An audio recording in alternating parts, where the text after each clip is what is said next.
Thank you very much. I'm very happy to be with all of you again. Om Jnanatimirandhasya Jnananjana Chakshurunmilitam Yena Tasmai Shri Gurave Namaha Shri Chaitanya Manobhishtam Sthapitam Yena Bhutale Swayam Rupa Kadamahyam Dadati Svapadantikam Vandeham Shri Guru Shri Yutapadakamalam Shri Gurun Vaishnavamscha Shri Rupam Sagrajatam Sahagana Raghunathanvitam Tam Sajivam Sadvaitam Savadutam Parijana Sahitam Krishna Chaitanya Devam Shri Radha Krishna Padam Sahagana Lalita Shri Vishakhanvitamscha Nama Om Vishnu Padaya Krishna Presthaya Bhutale Srimate Bhakti Vedanta Swamin Nitinamine Namaste Saraswate Deve Gauravani Pracharine Nirvishesha Shunyavadi Paschatya Deshatarine Vancha Kalpatarubhyascha Kripa Sindhubhya Evacha Patitanam Pavanebhyo Vaishnavebhyo Namo Namaha Jai Shri Krishna Chaitanya Prabhu Nityananda Shri Advaita Gadadhar Shri Vasadi Gaur Bhakta Vrinda Hare Krishna Krishna Krishna Hare Hare Hare Rama Rama Rama Hare Hare. I'm very happy to be here with all of you, and particularly happy because Govardhan Eco Village Yoga School is organizing this particular program on the occasion of completion of 6 years of this school. Hundreds and hundreds of students have passed through the portals of this school, so to speak, and have greatly benefited. It also happens to be International Yoga Day, I believe. And I'm also very happy that a series of such seminars and programs is being organized in these few days. I suppose all of you are in different places all over the world. But yoga is such a thing that can unite everybody on a common platform. The topic I was asked to speak on today was understanding the power of habits through the Yoga Sutras. Now, Yoga Sutras is a text that has been compiled by the sage Patanjali. It's a Sanskrit text and very well known amongst enthusiasts of yoga. So what I will do is I will have a little PowerPoint presentation, which I will bring up on the screen now. And I will take you forward, and then we will have questions after that. So the power of habits is something that we are all very, very familiar with. It's not something that is new to us. So what we're going to talk about in the course of the next 45 minutes or so, roughly, is the following. What is the importance of habits? How are habits formed? What is the psychology of habits? Particularly, we're going to look at the perspective that is given by the Yoga Sutras of Patanjali, but we will also include some element from the Bhagavad Gita, which is also a vital yogic text. Then we're going to speak about habits and childhood briefly, and then the all-important topic of habits and destiny, and dealing with bad habits, creating good habits, and eventually the conclusion. So what is a habit? Of course, we're all familiar with this word from childhood. We've probably been admonished by our parents or elders in our childhood, telling us how we should give up a certain bad habit. Perhaps we are familiar with habits because we want to give up certain habits, we want to acquire new habits, we make New Year resolutions and so on. Sometimes we succeed, sometimes we don't. So a habit is essentially a settled or regular tendency and on practicing something. And it's usually uh, very hard to give up. And sometimes it's done even without knowing that we are doing it. It becomes such an integral part of our life that we don't even realize that we're actually, involved in it. Habits are important. Why are they important? Because we are all creatures of habit. Um, yeah, let me just adjust the size. Okay. So we are all creatures of habit, meaning that we're accustomed to doing things out of habit.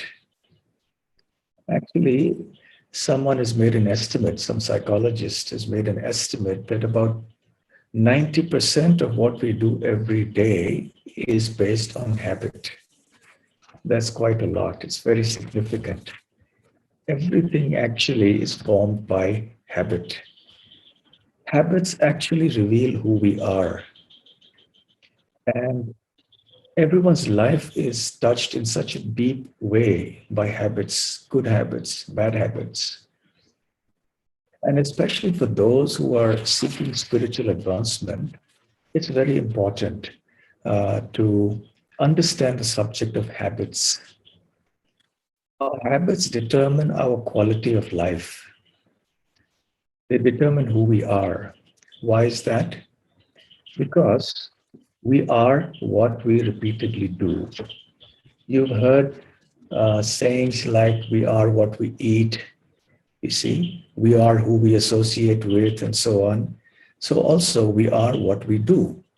We become what we do. And especially when we repeatedly do something, then all the more these habits then, these activities get converted into habits and then they control us. They will either make us or they will break us. We can have mental habits, we can have physical habits, we can have attitudinal habits. Habits can exist on various platforms of our consciousness and our activities. So they actually control us. It's surprising the degree to which we are actually victims of our own habits. But ultimately, our habits are created by us. So because we created it in the first place, it is our responsibility to rectify those things if these habits are not helpful for us, if they're not beneficial. So if we want to control our life, we must control our habits. Yes, because we are made up of habits, so to speak. 90% of our life is habit. Therefore, we must consciously create the right kind of habits and nourish them. And equally, we must consciously avoid creating the wrong kind of habits. So we must consciously weaken and break the bad habits. So all of us, at least as normal human beings, we have habits of various kinds. We have good habits, perhaps we have some bad habits. From the language of the Bhagavad Gita, and language which is increasingly also part of the yoga terminology, good habits are essentially part of what we call the mode of goodness or the sattva guna. Bad habits are part of what we could call the modes of passion and ignorance, which means rajaguna and tamoguna. So we need obviously some standard to determine what is good and what is bad.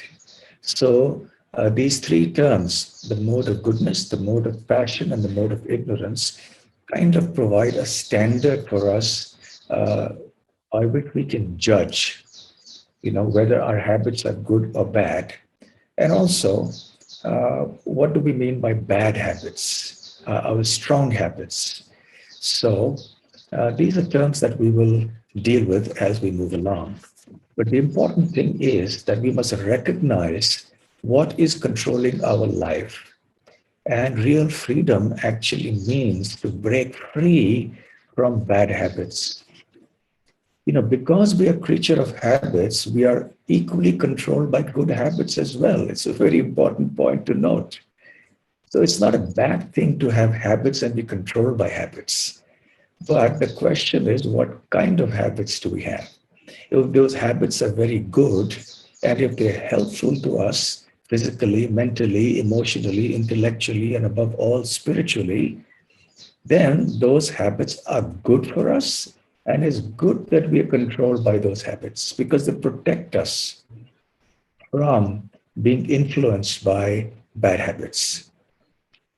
So, it's not a bad thing to be controlled by habits, but it's a question of identifying which are the good habits, which are the bad habits, and then submitting oneself to the control of good habits.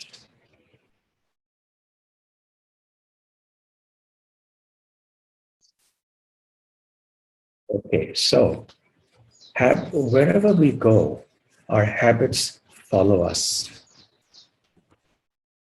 Just like our karma, because as we'll see a little later, habits are formed by karma, by our actions. As we mentioned earlier, when we repeatedly do something, then it becomes a habit. So habits become a necessity. As you know, the old habits die hard. And so it's very difficult to break the habits.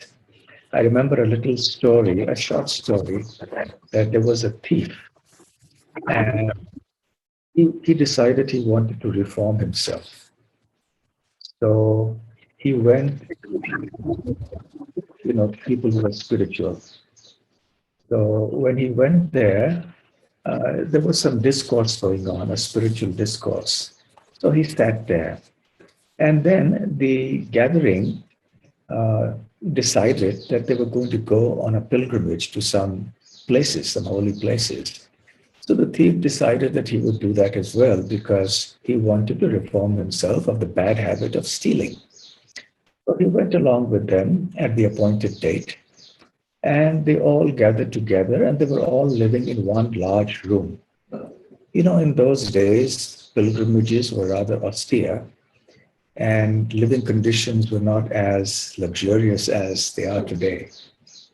So they all lived in one big room and they had their luggage next to them as they slept. Now, this thief woke up in the middle of the night, and because he was so afflicted by the bad habit of stealing, the urge to steal once again rose very strongly within him. And it was like an itching in his fingers that he had to do something. But then better sense prevailed and he understood that I'm here to reform myself. I'm in the midst of spiritually minded people, and it's really not good for me to steal other people's belongings. But so he went back to sleep, but then the urge was too strong. So he thought he has to do something. So what he did was he woke up and quietly in the middle of the night, when everyone was asleep, he interchanged their luggage. So he picked up one person's luggage and kept it next to another person, picked up that person's luggage and kept it next to a third person. So he had to do something, so strong was the habit. And in the morning, when people woke up, of course, there was chaos. And people were wondering who had done this and how come their luggage was all over the place. At that time, the thief confessed. He said, I'm really sorry, but I've become a victim of my habit. I'm trying to reform myself. And since I thought it's not good to steal, but still the urge was strong, the least I could do was to just interchange your luggage. So therefore, it is well said that the chains of habit are too tight to be broken, are too tight if they are too heavy to be broken. So they are too tight to be felt until they are too heavy to be broken. So we realize only when it's too late. So actually trying to introspect sincerely And identifying habits, good or bad, is an essential part of our progress. So, how are habits formed? Of course, habits are formed, yes, by repetition of particular acts. And the more we do them, the more intensely we do them, and the longer the period for which we do them, the stronger they become. Now, there is a saying in India that if you do something, 12 days in succession, then it becomes a habit. Modern psychologists speak in terms of repeating something for 31 days continuously before it becomes a habit, right? So, I mean, generally, let's say you're accustomed to doing a particular thing and you want to break it. So then you do something else instead of doing that. You don't do that for 31 days continuously. And not that miraculously, the urge goes away. It's not going to be so easy, but it becomes less harder going forward to give up that habit. Now, we're going to talk of the psychology of habits. As I mentioned, we're going to primarily draw from the Yoga Sutras of Patanjali, but we will also give some insights from the Bhagavad Gita. So there are 5 terms that we will need to understand in order to uh, understand the topic of psychology of habits. So these 5 terms are chitta, klesha, vritti, samskara, and karma. Of all these terms, depending on how deep you are in the study of yoga, you may have heard either all of these terms or some of these terms. And at the very least, I'm sure you've heard the last term, karma. Karma is a term we're all familiar with in the modern day world. It's become a part of the modern day lexicon of people, even in the English language. So the word chitta, that's the first term of these 5. The word chitta can refer briefly to the consciousness, the heart, or the mind, differently depending on the context in which the term is used. Our founder, Srila Prabhupada, refers to it like that. He also refers to it as conditioned consciousness, meaning that there is a consciousness that is not conditioned. When we speak of conditioning, we are also speaking to some form of habit. Originally, as you know, consciousness is pure because consciousness is a symptom of the pure, eternal, spiritual soul, in Sanskrit referred to as the Atma. So, because the Atma is pure and spiritual, its quality of consciousness is also naturally pure. However, when the Atma, the soul, comes in contact with this material world, its spiritual nature gets eclipsed. It gets covered over. And one becomes the victim of certain bad habits. The materialistic mentality is reflected in various types of bad habits. So that comes about because our consciousness now has got habituated to the material atmosphere, so to speak. So this is chitta. So there is a pure chitta and there is the conditioned chitta. So the goal of life actually is to move ourselves from the state of conditioned chitta or consciousness to the stage of pure original consciousness, which is actually our constitutional nature. And that is how Patanjali in the Yoga Sutra defines yoga. So this is actually what yoga is meant to do.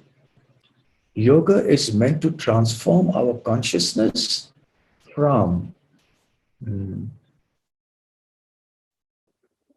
I don't know where these lines are coming in on the screen from. Okay, so Yoga is essentially a process for transforming our consciousness from the conditioned state to the unconditioned pure state, to rid our consciousness of all the debilitating, inebriating, bad habits. Yes.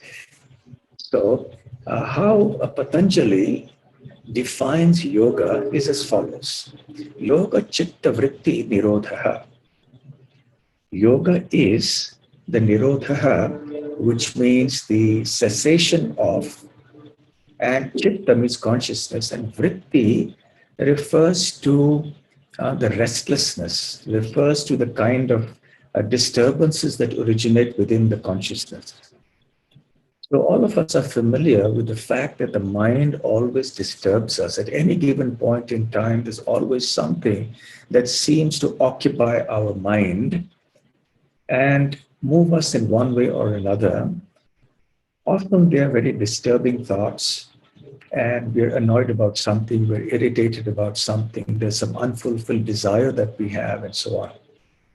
So, yoga essentially consists of the process of calming the restless mind. So, the getting of good physical health is not actually the primary objective of yoga, as is mistakenly understood in the modern day world. Most people do yoga for physical fitness, which is all right, certainly, because good health is important for us. And yoga is a very sattvic way of doing that. Uh, However, physical good health is not everything. It is just one intermediate state. It is an incidental byproduct. So let's talk about klesha, the next topic. We've discussed chitta, which means the consciousness or the conditioned consciousness, and we've seen how yoga implies calming of that chitta. What is it that causes the restlessness? It is the vrittis, but the vrittis are caused by kleshas. So, what are the kleshas? The kleshas are essentially um, hindrances or afflictions of the mind. They are the causes of various disturbances and pains and distresses to the mind. The word klesha actually means distress. So there are 5 types of such kleshas: ignorance or avidya, ego or asmita, desire or raga, aversion or dvesha, and clinging to life or abhinivesha. Now, of these 5, ignorance is the root. All the other types of kleshas. So, we have to actually address the principle of ignorance or avidya. And that comes by acquiring spiritual knowledge and by simultaneously beginning spiritual practices in accordance with that knowledge. Then automatically, as avidya or ignorance is destroyed, these other 4 manifestations of klesha will also get destroyed. And when the kleshas are destroyed, naturally the consequent vrittis will also be reduced. So the kleshas are deeper elements of the psyche. They are deep within the consciousness. So after discussing chitta and klesha, now we'll talk about vritti. The vritti can refer in general terms to a tendency or a nature. But specifically here, vritti refers to any thought or any emotion or a sensation or an idea that occurs to us in our mind. These vrittis are constantly generated within the mind, and they stem from the kleshas, as I mentioned earlier. The kleshas give rise to the vrittis. The afflictions or the distresses give rise to these thoughts or sensations and so on. So the vrittis are the surface level manifestation of the kleshas. So the kleshas are in the deeper level of the psyche, and the vrittis are, they manifest themselves in the observable platform. And they are mostly cyclical in nature. Uh, One could compare them to uh, bubbling activities. When you're boiling some water, sometimes the bubbles, they come to the surface. Or even on the ocean, in the ocean water, you see the bubbling coming up in the water. So it's like that. It's something that comes up from within, and then the bubbles come to the surface. So therefore, these vrittis, they happen in response to internal and external stimuli. So we'll continue with vritti. There are two types, essentially. Two types of these cyclical or these responsive um, acts that take place at the surface in response to the kleshas. One is called klishta, and the other is aklishta. The klishta vrittis are those sensations or those ideas or thoughts which are detrimental to yoga. When we speak of detrimental to yoga, we're speaking of the fact that they're harmful to us. They spoil our consciousness, they spoil our chitta, they increase our kleshas. They arise from kleshas, and when we nourish them, they increase the kleshas as well. They arise from the modes of passion and ignorance, which I referred to a little earlier. And the aklishta vrittis, those that are not detrimental to our consciousness, and they're actually beneficial to our life. And they arise from sattvic discrimination. By sattvic, I mean the mode of goodness. And they seek to control the influence of rajas and tamas. So these aklishta vrittis, these beneficial tendencies, they arise from the mode of goodness, and the intention there is to subdue the negative influence of the modes of passion and ignorance. Now, it's clear that it is important to have vrittis. We can't do without vrittis. But which kind of vrittis? That's the question. So we need those vrittis that arise from sattvic discrimination. And that is an important topic for us. How does one facilitate sattvic discrimination? We'll come to that in a few minutes. So now, having discussed chitta or consciousness and klesha or the afflictions which are deep in the psyche, and the vrittis, which are the surface level manifestations, the thoughts and ideas, etc., that stem from the kleshas. Now we will come to samskaras, which was the fourth topic that I mentioned, as described by Patanjali in the Yoga Sutras. So the samskaras, the word samskara means complete act. Kara refers to an act that is done, and sam is a prefix that indicates completeness. So the word samskara has many connotations depending on the context in which we use it. In other senses, the word samskara indicates an act of reformation or purification. In very simple terms, in our yogic context here, we can understand samskaras to be impressions or imprints made on the chitta by one's vrittis and karmas. They are sensory impressions. So they're impressions that are actually imbibed through the sensory organs, and then they make imprints, impressions on the consciousness. So the vrittis and the karmas means our activities. The vrittis are internal, they're already existing within us. And the karmas are something that we do. So by doing an activity, which is an external act, then that has an impression on the chitta. Similarly, our pre-existing vrittis also create impressions in the chitta.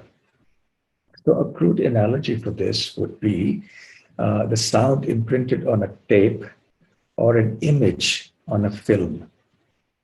It's not exactly like that, it's much more subtle, but it just gives a rough idea to us of what we're speaking about. So we could also speak of it in terms of a pathway or a groove in the mind. And uh, imagine also that you have, let's say, uh, you make a little channel in the mud in your garden, and you want the water to flow from one place to another in your garden, and you make a little channel. You just cut the mud a little bit and let the water flow through that. So the water then automatically flows. Yes. So you've made a kind of an impression in the mud, in the ground. Now, as more and more water flows in that very same channel, what happens? The channel starts, wearing out, the water starts wearing out the mud, and perhaps it starts becoming a little bigger. Yes, so we'll see that. So now this is an interesting point.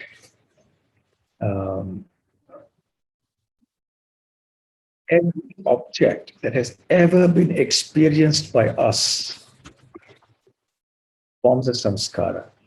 And we're not talking of simply this one life. In all the lives that we've lived in this material world. So every single experience is stored there in the chitta. Just imagine that. It's quite mind-boggling. And thus the mind is a storehouse of these recorded samskaras, deposited and accumulated in the chitta over countless lifetimes. I mean, let's take a hold of that and try to figure out what this mind is. Now we speak of so many gigabytes of memory in our computer or in our phone or something, But just imagine this. Every single event, thought, word, or deed, every single sight, every single sound, every single smell, every single taste, every single touch, the experience of that is recorded in our chitta, in our mind, since time immemorial. Of course, we don't remember all of them because in the language of modern psychology, they have receded into the recesses of the subconscious mind. So they are not accessible to us from our current state of conscious awareness. But they are there. And there are psychologists who, even if they're not aware of the yogic science, they could, by certain means, cause you to revive certain thoughts and experiences from your past as a means of healing. There are some psychologists who even do past life regression. That is, they take you into your past life in a state of hypnosis, and then you can understand the root cause of all your problems. Why you're facing a certain psychological, situation. So, what we understand, what we remember, what we perceive and experience is only a very, very tiny, insignificant portion of the entire, shall we say, repository of impressions of samskaras that we have within us. So the vrittis and samskaras that are repeatedly deployed form deeper pathways in the chitta, and thus similar thoughts flow more strongly in the same direction. So that's the example I gave about that little channel that you made in your garden for the water. The more you put water into that channel, the wider the channel becomes eventually. So similarly, if you are accustomed to thinking in a certain way, the more you think in that way, the deeper the tendency to think like that comes about. So in other words, you will want to think like that more and more. And thinking like that will come to you easier and easier. And therefore, as a corollary, it will be harder and harder for you to stop that way of thinking. So now, this idea that everything is in our chitta, all the experiences, our founder, Srila Prabhupada, gave a simple example that sometimes we may dream of a mountain of gold. Now we know that there's nothing like a mountain of gold. We've seen gold and we've seen a mountain. And both these ideas or conceptions exist within our mind. But what the mind does, it mixes up the two. And therefore, we see a mountain of gold in our mind. Yes? So, the memory, therefore, acts to retrieve something from the subconscious. So, when someone has a better memory than somebody else, it only means that by that person's karma, that person has an ability to delve deeper into that storehouse of memories and come up with something instantaneously. When someone has amnesia, it means that by karma now, the brain, the physical functioning of the brain is such that one cannot delve into one's memory. So generally what happens is that the older memories are pushed down, uh, and the other memories, which are more recent, they appear on the surface. It's something like bed bugs. I don't know if you're familiar with bed bugs, but in hot tropical countries, bed bugs are sometimes a very big botheration. So, bed bugs, you may think you've destroyed them, but, the eggs may remain. And at a suitable time and a suitable season, these eggs will again give birth to other bed bugs.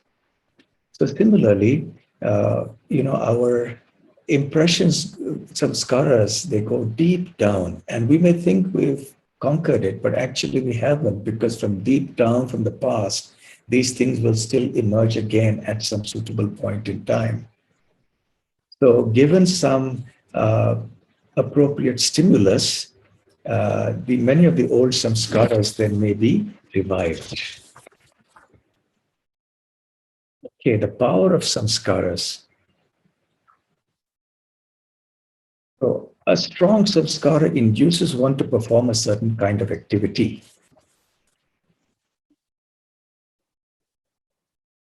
Sorry. These strong samskaras impel one to act in certain ways again and again, thus impeding the exercise of one's free will or choice. Yes, so this is an important philosophical point. Do we have free will or don't we? We do. But very often we find ourselves compelled to do a particular act as if we're helpless, or it becomes really very difficult to do a certain thing we want to do. There seems to be some hidden obstacle that comes in the way of our doing the certain thing that we want to do.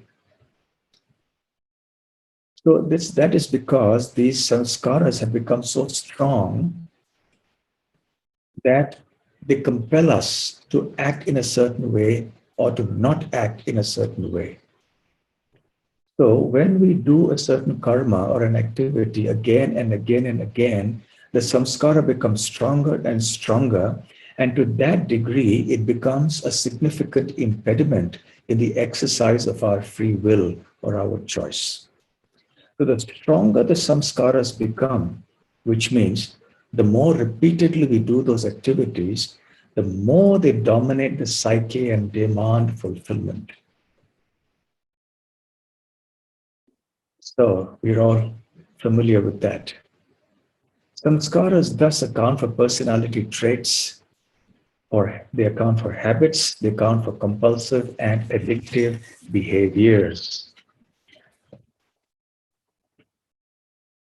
So now we come to the topic of samskaras and habits. Now you've already got an indication from what I've said before about the relationship between samskaras and habits. And obviously, we've talked of karma as well, because when we perform karmas, the samskaras get even deeper.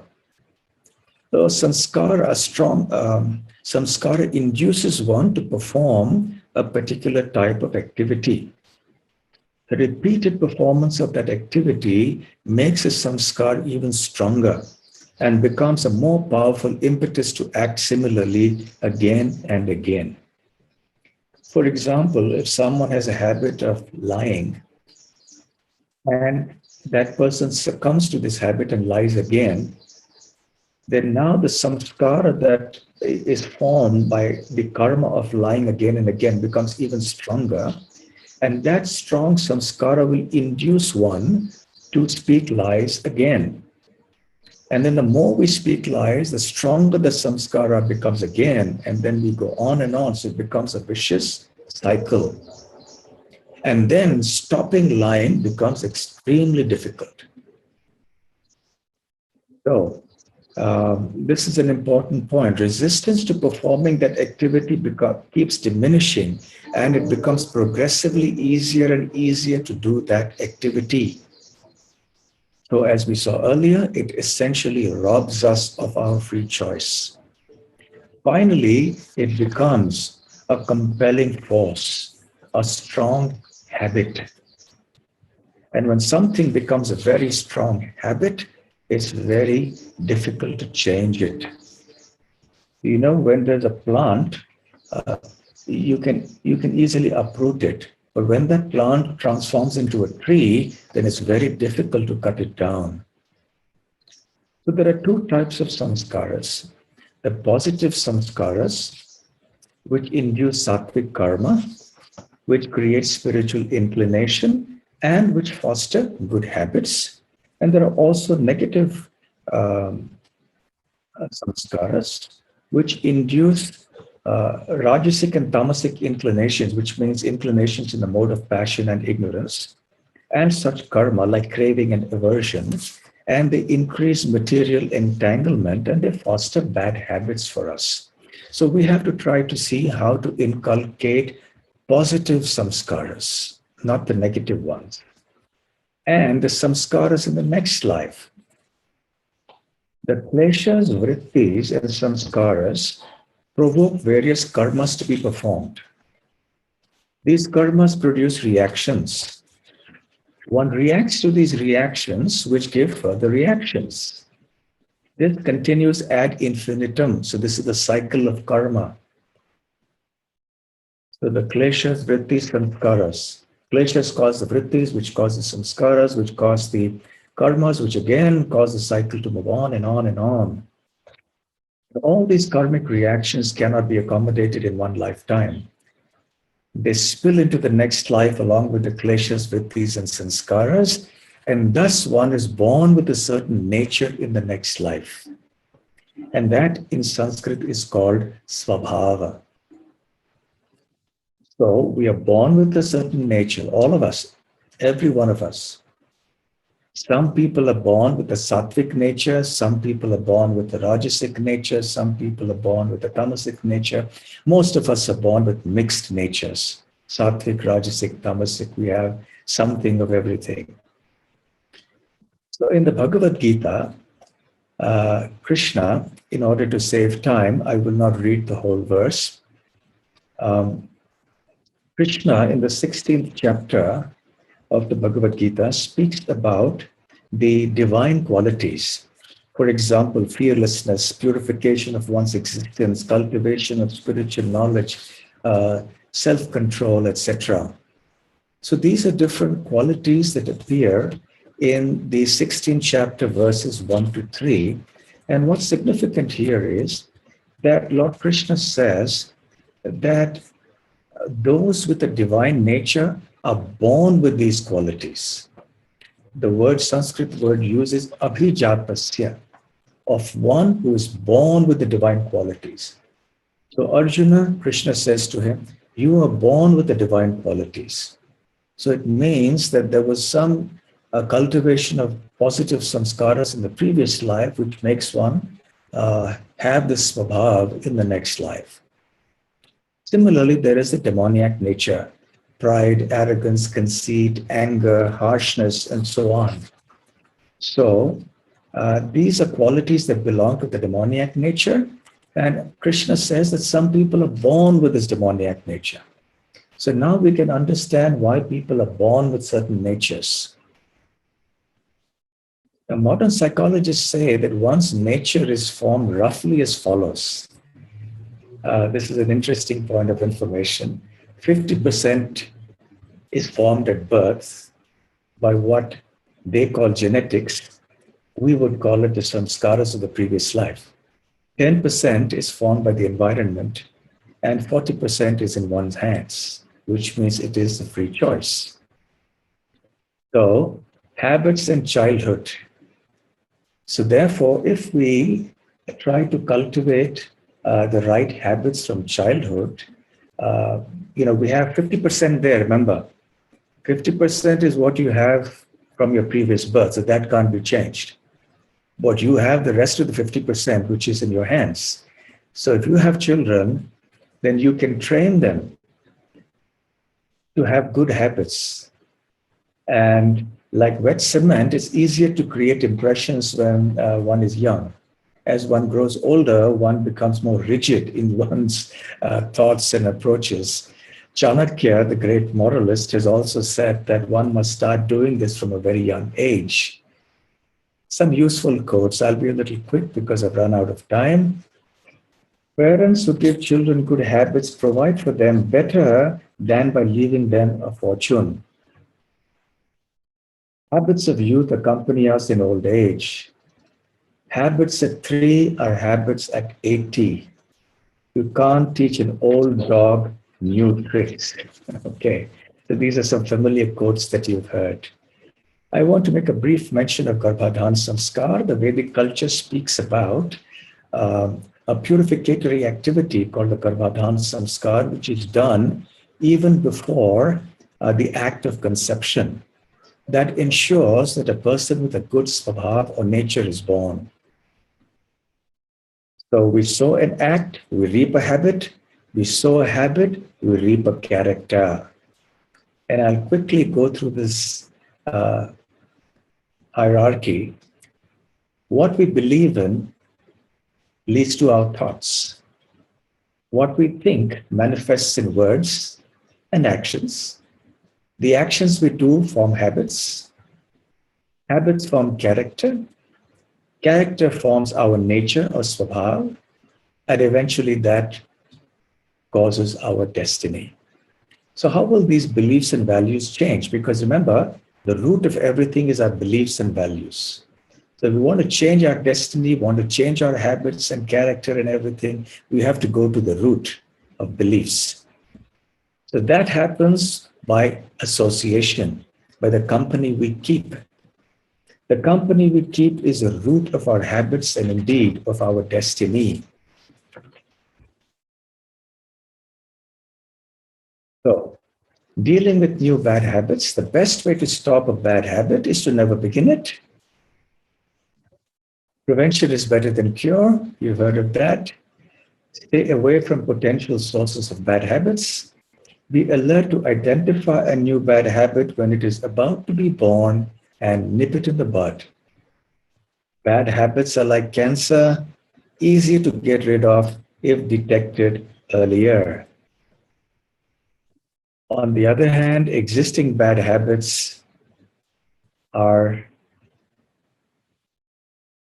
harder to deal with. Old habits die hard. And the secret to permanently breaking any bad habit is to love something greater than the habit. And that is, we come according to the language of Bhakti Yoga to Krishna. In the Patanjali Yoga Sutra, Patanjali speaks about Ishvara Pranidhanad Va. Ishvara means God, Pranidhana means to surrender, to be immersed in, and Va means or. So he actually makes an important point here, which is not really focused on amongst yoga enthusiasts, which is that you can either do all these yogic processes that we've mentioned, all the asanas and all of that, or you completely surrender to God. The word va indicates the process of surrender. So when you surrender, then the bad samskaras are taken care of much quicker, much faster. And one moves along the spiritual path. A nail is driven out by another nail. Habit is overcome by habit. So if we want to get rid of a bad habit, we have to do it by cultivating a good habit. So replace bad habits with good habits. How? By repetition of contrary acts, so that contrary habits are formed. The old habits will become weak and eventually they will get destroyed. Good habits lead to peace, auspiciousness, spiritual progress. Ponder over how uh, important cultivating good habits are to create your desired destiny. As I mentioned briefly earlier, good habits are as addictive as bad habits, but they are much more rewarding. So we must protect our good habits and strive to create new ones. So creating good habits happens by resisting temptation, to identify which good habits are necessary to make spiritual progress and attain joy and auspiciousness. For that purpose, we have to examine our daily routine, and that is where our success lies. Begin with developing good habits in little things, in small things. Good habits and big things will follow. Repeat these acts day after day. Modern psychologists, as I said earlier, speak about 31 days. Yeah. Cultivate the mode of goodness by company that is sattvic. Then it is much easier to break the bonds of bad habits. Good habits will automatically form in such sattvic association. The higher self begins to manifest. When especially we come in the association of devotees of God, Ishwara Pranidhanatva, and we take to the process of devotion of Bhakti Yoga, then automatically we start loving God. And that process of love then helps us to overcome all the bad habits that we may have. And I guess there will be other sessions about Bhakti Yoga and yoga in the other seminars. So the last and final slide, we have to make the right choices. The responsibility is ours. So realize the power of habits and make your life perfect. Thank you very much. So I think I went over the time limit a bit. Sanbol, I'm sorry I went over the time. Yeah, so I'm open to some questions.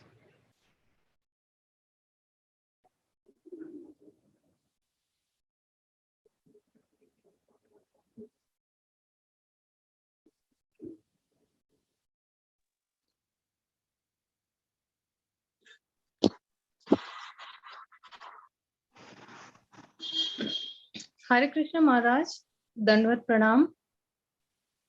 Hare Krishna. Yes, Hare Krishna. Maharaj, myself, Krishna Rupa Devidasi from Pune temple. My question Okay. is, Maharaj, that when I was very small, I was a dull child. And all of a sudden, after coming into Krishna consciousness, all of a sudden, I don't know how the brain's, veins opened and things started registering, very quickly.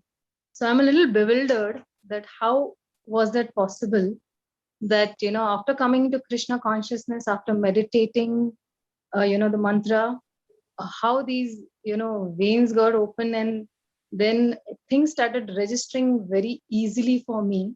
And I could memorize things very. Previously, I had a challenge of memorizing my own school homework and everything. You see, as I said, psychology is a very complicated thing.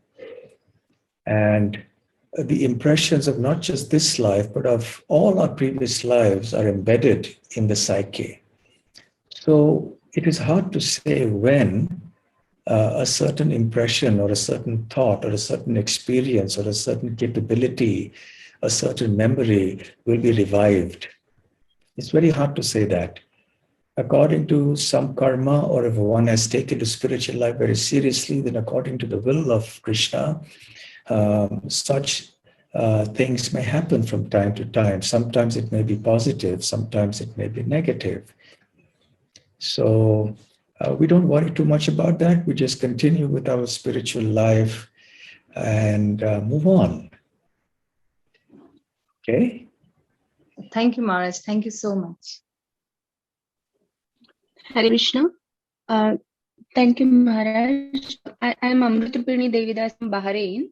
I just want to ask Maharaj, like for our children's bad habits, should we like give them punishment, because that will create another memory or another thing in their mind. So punishing children for their bad habits, is it good or bad? Well, parenting, your question is that punishing children for the bad habits, is it good or bad? Well, parenting is a skill that is much needed. It's a hard skill. It's not an easy skill. And it all depends on case to case, but it is generally not advisable to, punish severely. It's not the right thing to do. One has to learn the skill of, rectifying them without creating any traumatic situation. So there should neither be anything physical or emotional that can cause them some problems presently and also in the future. So we have to deal with it very intelligently and see how best to take that child forward. That is not my area of expertise, so I will not speak further on this point, but suffice it to say that one must be very careful in the process of rectifying children. Certainly, some degree of rectification may be essential because children tend to behave in so many different ways that may be undesirable. It is our duty to rectify them. We will be failing in our duty if we don't rectify them.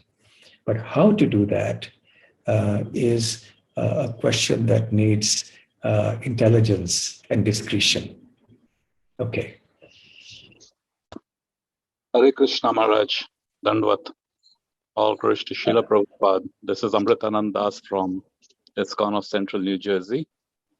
Oh, Hare Krishna, Amritananda Prabhu. Hare Krishna. Very happy to see you.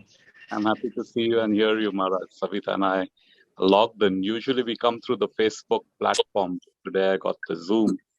And Maharaj, my question is regarding habits. Now, these 31 days, we may cultivate good habits even for years together, but somehow or the other, a temptation may come and pull us in some other direction.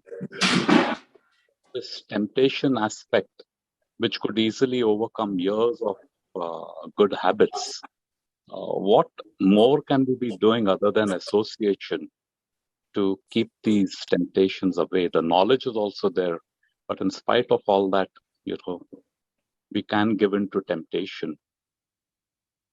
Yeah, so the question is, for the benefit of viewers on Facebook and everything, that despite years of cultivating good habits, sometimes one may give in to temptation. Yes, it happens. It goes to show the terrible nature of this material world and the very harsh reality of material conditioning, that things that may have happened from years and years, maybe lifetimes also are there. So it's useful to remember what we are up against. So when we say 31 days, it's a rather, it's for encouragement, but one should understand it's a rather simplistic, depiction of what it takes to completely overcome all the samskaras, the bad samskaras of the past, so many lifetimes. What to speak of just this one lifetime. So it only means that we have to emphasize further those activities that strengthen our good samskaras and keep on doing that very rigidly. We strengthen our good habits further. That is the only way to overcome the bad habits or the bad tendencies. There is no other way. To create contrary habits and to focus on those good habits and keep at it and not get disappointed if there is some little slip up somewhere. It may happen. It may happen. But one has to be vigilant and one has to focus on the good habits. Okay?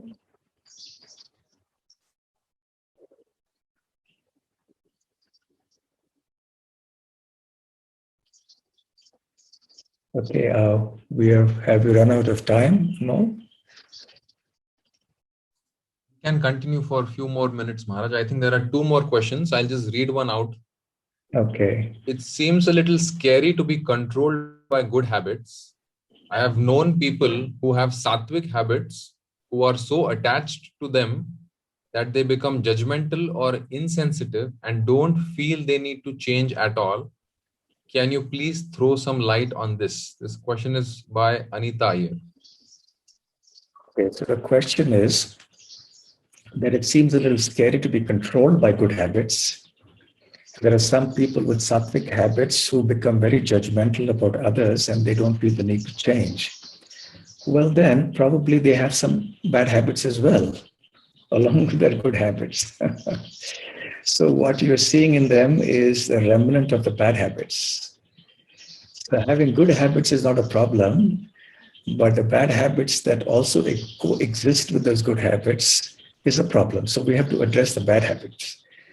Not the fact, the problem is not that they have good habits. The problem is that they have those other bad habits by which they tend to become insensitive to the plight of others and so on and so forth. And ultimately, what do we mean by good habits? Good habits are not to be seen only from the material platform. We have to identify them from a spiritual platform also. So, for example, the habit of chanting the names of Lord Krishna is the best habit. But along with chanting the names of Krishna, if you're insensitive to the plight of others, it means that we haven't really inculcated that habit deeply enough into our consciousness. We are doing that chanting process, but it hasn't caused that change of heart, which means we need to do that more, we need to do that better. Okay. 2 more questions, Maharaj. One is from your Facebook page. Someone is asking, is our free will totally free or is it also governed by the Lord? Okay, so the question is our free will totally free or is it also governed by the Lord? Well, as I mentioned, some degree of free will always exists with the soul. That is what it means to be conscious. However, it's a question of where you want to utilize that free will. When we utilize the free will, Ishvara Pranidhana, in the process of surrendering, as Patanjali says in the Yoga Sutra, to surrender to God, then that is the correct use of the free will. So we voluntarily submit ourselves to the will of Lord Krishna. Whereas if we don't do that, then we voluntarily submit ourselves to being conditioned by material nature. Then our free will is dominated by material nature. It is controlled by material nature. So we do have a minute free will.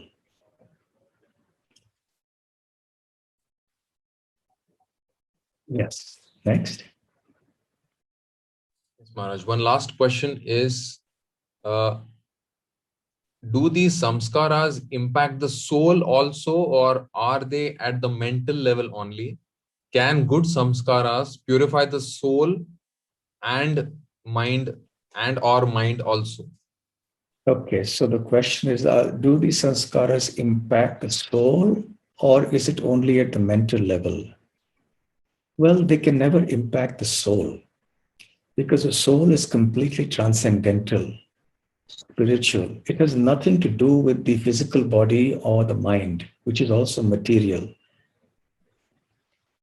So the samskaras essentially remain at the level of the conditioned chitta, with the conditioned consciousness, the level of the mind. And the soul remains an inert, dormant kind of thing in the sense that it is not affected. Of course, it is because of the presence of the soul that all these other activities of the mental and physical platform are going on. But the sanskaras do not directly affect the soul. The soul simply remains covered over and is unable to remember or recognize its own true nature. So all this that is happening in the conditioned existence, state of life, is on the level of the mind, the intelligence, and the physical body.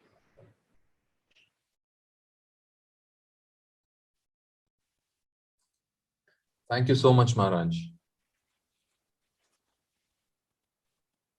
Okay, and best wishes once again, and congratulations to all of you in the Govardhan Eco-Village Yoga School for having conducted this series of seminars on this occasion.